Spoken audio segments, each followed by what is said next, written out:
अस्सलामुअलैकुम एवरीवन, आप सभी का हमारे YouTube channel MCQ with answers पे खैर मकदम करता हूँ। आज आप लोगों के लिए गोल्डन गेस पेपर जो आप लोगों के पास होगा पार्ट 2 यानी BA ऑनर्स के जो छात्र हैं बिहार यूनिवर्सिटी के यानी भीमराव अंबेडकर बिहार यूनिवर्सिटी के, उनके लिए ये ख़ास वीडियो लेकर हाजिर हूँ। देखिए, आपका जो चैप्टर है पुरुष सेक्शन, तो उसमें मुकालाते शिबली भी है। तो मैंने इससे पहले एक वीडियो डाल चुका और यह ऑब्जेक्टिव का दूसरा वीडियो है, ठीक है। उसके बाद मैं इंशाल्लाह अगला जो वीडियो लाऊंगा तो वो सिर्फ सब्जेक्टिव होंगे, ठीक है। तो अगर आप हमारे चैनल पर नए हैं तो चैनल को सब्सक्राइब कर लीजिए और लेटेस्ट अपडेट के लिए बेल आइकन दबाना ना भूलिएगा। देखिए, मेरी तबीयत थोड़ी नासाज है, इसीलिए मेरी आवाज़ थोड़ी फंस रही है, तो आप लोग इस पर ध्यान ना दीजिएगा, ठीक है। तो देखिए, पहला सवाल क्या कह रहा है। पहला सवाल पूछ रहा है कि अल्लामा शिबली नोमानी की पैदाइश कब और कहाँ हुई। तो इसका जवाब हो जाएगा ऑप्शन नंबर ए यानी 1857 में आजमगढ़ ज़िला के बिंदौल बस्ती में। अगला सवाल है, अल्लामा शिबली नोमानी किस कॉलेज में बहैसियत प्रोफेसर 16 सालों तक तदरीसी खदमात अंजाम दिए। तो इसका जवाब हो जाएगा ऑप्शन नंबर डी यानी MAO कॉलेज अलीगढ़। अगला सवाल है, कॉलेज के अंग्रेजी के प्रोफेसर आर्नल्ड से शिबली नोमानी ने कौन सी ज़बान सीखी। तो इसका जवाब हो जाएगा option number C is correct यानी फ्रांसीसी। अगला सवाल है, शिबली नोमानी ने अंग्रेजी के प्रोफेसर आर्नल्ड को किस ज़बान की तालीम दी। तो इसका जवाब हो जाएगा ऑप्शन नंबर ए यानी अरबी। अगला सवाल है, शिबली नोमानी को हुकूमत बरतानिया ने किस खिताब से नवाजा था।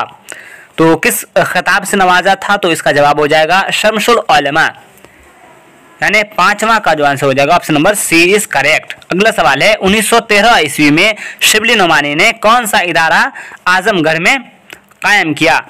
तो इसका जवाब हो जाएगा ऑप्शन नंबर ए यानी नदवतुल मुसन्निफीन के नाम से एक तहकीकी इदारा कायम किया। अगला सवाल है, मंदरजा झेल में कौन सी तसन्नीफ शिबली नोमानी के की नहीं है। तो इसका जवाब हो जाएगा ऑप्शन नंबर डी यानी खिलाफत वो मलूकियत। खिलाफत वो मलूकियत, जो इसका जवाब हो जाएगा ऑप्शन नंबर डी। 7वां का option number D is correct हो जाएगा। और अल मामून अल फारूक अल मवाजना अनीस व दबीर जो है यह शिबली नोमानी ने लिखा है। देखिए, कौन अगला सवाल है 8वां में कि सीरत की कौन सी किताब शिबली नोमानी की तसन्नीफ नहीं है।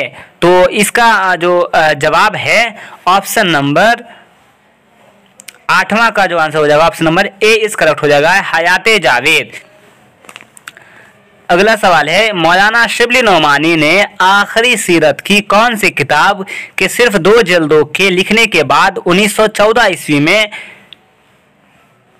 दाई अजल को लब्बैक कहा और बकाया 2 जिल्दें किसने लिखी।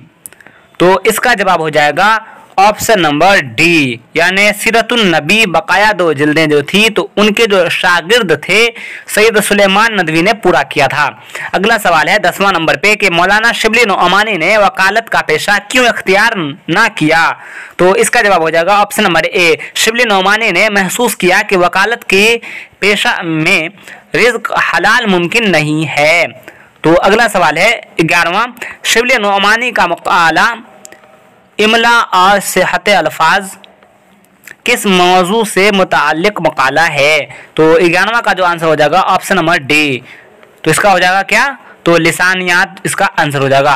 अगला सवाल है, तरक्की याफ्ता ज़बानें हमेशा किन 2 हिस्सों में मुनक़सिम रहती है।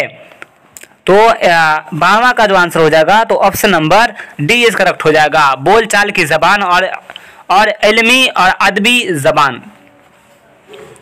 अगला सवाल है 13वां नंबर पे कि लिखते वक्त अहले कलम को किन बातों का ख्याल रखना ज़रूरी होता है। तो 13वां नंबर का जो आंसर हो जाएगा ऑप्शन नंबर ए, यानी तज़कीर व तानीस यानी मुज़क्कर और मुअन्नस, और सर्फ व नह, और सेहत अल्फाज का ख्याल। अगला सवाल है 14 नंबर पे कि सर सैयद अंग्रेज़ी तहजीब व तमद्दुन से परहेज करने को मुसलमानों के लिए क्या समझते थे। तो 14 का जो आंसर हो जाएगा ऑप्शन नंबर बी, यानी मज़र। अगला सवाल है 15 नंबर पे कि डिप्टी नज़ीर अहमद इस्लामी तहजीब व तमद्दुन से गफलत को मुसलमानों के लिए क्या समझते थे। तो ऑप्शन नंबर 15 का आंसर हो जाएगा ऑप्शन नंबर सी, नेक फाल नहीं समझते थे।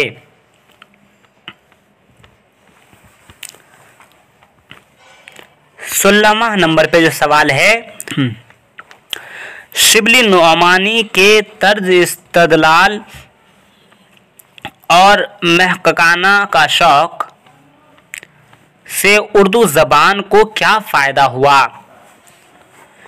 तो 16वां का जो आंसर हो जाएगा option number B is correct हो जाएगा, इल्मी और अदबी हिम्मागिरी अता हुई।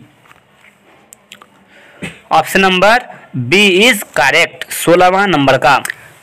अगला सवाल है कि शिबली नुअमानी की तहरीर एक अमीक दरिया है जिसकी सतह और तह में कैसी कैफियत नज़र आती है। तो 17वां का जो आंसर हो जाएगा 17 नंबर का, तो option number D is correct हो जाएगा, यानी सतह पुरकैफ परवर सुकून तह में बेशुमार लहरें।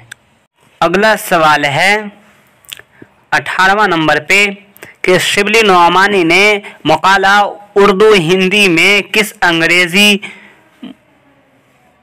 मस्तशरिक की तजवीज़ का जवाब दिया है। तो इसका जवाब हो जाएगा 18वां नंबर में ऑप्शन नंबर ए, यानी मिस्टर बर्न। अगला सवाल है क्या उर्दू हिंदी दोनों ज़बान की ग्रामर मुत्तहद होने के सबब एक ही ज़बान है या मुख्तलिफ।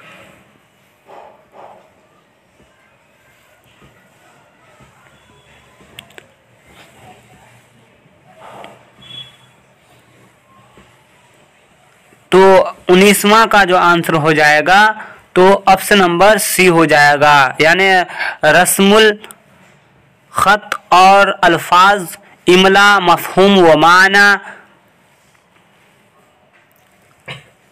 अलहदा है, इसलिए दोनों ज़बानें अलग हैं।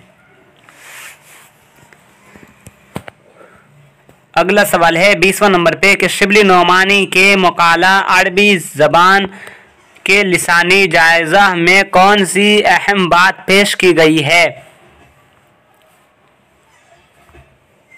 तो 20वां का जो आंसर हो जाएगा ऑप्शन नंबर डी, शिबली नुअमानी की दलील है कि अरबी ज़बान क़दामत के लिहाज से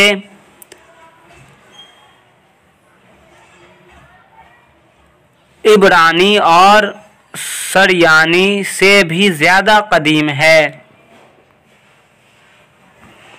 21वां नंबर पर सवाल पूछा गया है कि शिबली नुअमानी ने अरबी ज़बान की क़दामत को साबित करने के लिए किस किताब का हवाला पेश किया है।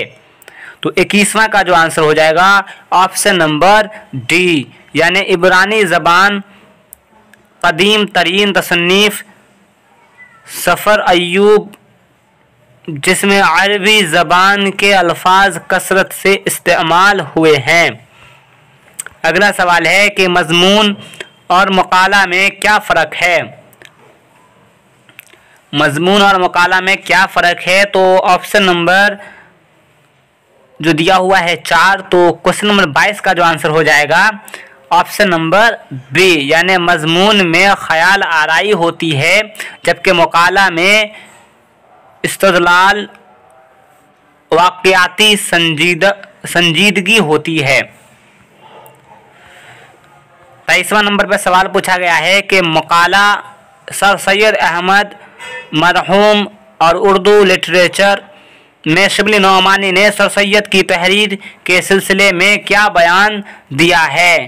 तो आपका ऑप्शन नंबर ए दिया हुआ है, फिर बी ऑप्शन दिया हुआ है, फिर सी, फिर डी। तो 23वां नंबर का जो आंसर हो जाएगा ऑप्शन नंबर डी जो है इनका करेक्ट हो जाएगा 23वां नंबर पे। तो सर सैयद की तहरीर जो असारुस सनादीद में बहुत रंगीन और मुख्फा है, ये इमाम बख्श सोहबाई की तकलीद है।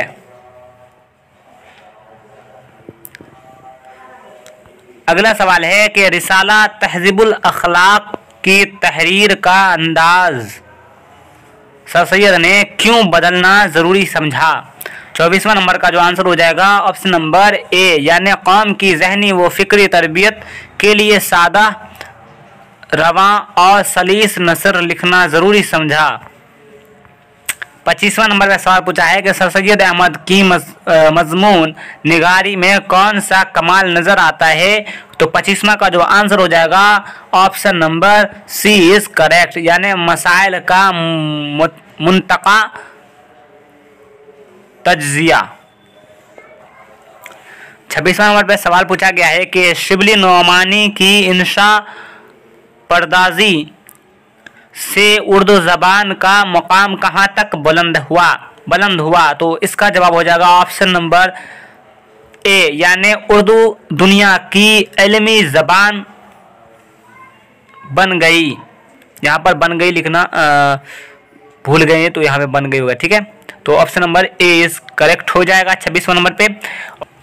27वां नंबर पे है कि हैदराबाद में क़याम पजीर होकर शिबली नोमानी ने किस अंजुमन की बुनियाद रखी थी, वह अंजुमन के किस ओहदे पर फाइज रहे।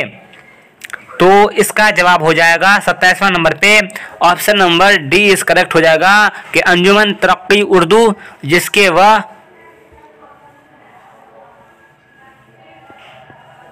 मुअत्तमद आला थे।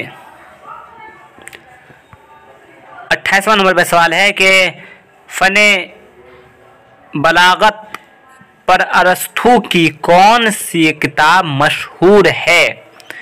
तो 28वां का जो आंसर हो जाएगा तो ऑप्शन नंबर ए हो जाएगा, यानी रेतुरिका। और 29वां यानी आखिरी इसका सवाल है, आखिरी सवाल है कि फ़ने बलागत पर अरबी में सबसे पहली किताब दलाइल अल एजाज किसकी तसनीफ है। तो 29वां का जो आंसर हो जाएगा ऑप्शन नंबर बी, अब्दुल काहिरुल जज़ानी। तब तक के लिए इतना ही। देखते रहिए एमसीक्यूज विद आंसर्स। अगर वीडियो अच्छा लगा हो तो दोस्तों में ज़रूर शेयर कीजिएगा और चैनल को सब्सक्राइब करते जाइएगा। लेटेस्ट अपडेट के लिए बेल आइकन दबाना ना भूलिएगा। अल्लाह हाफिज़।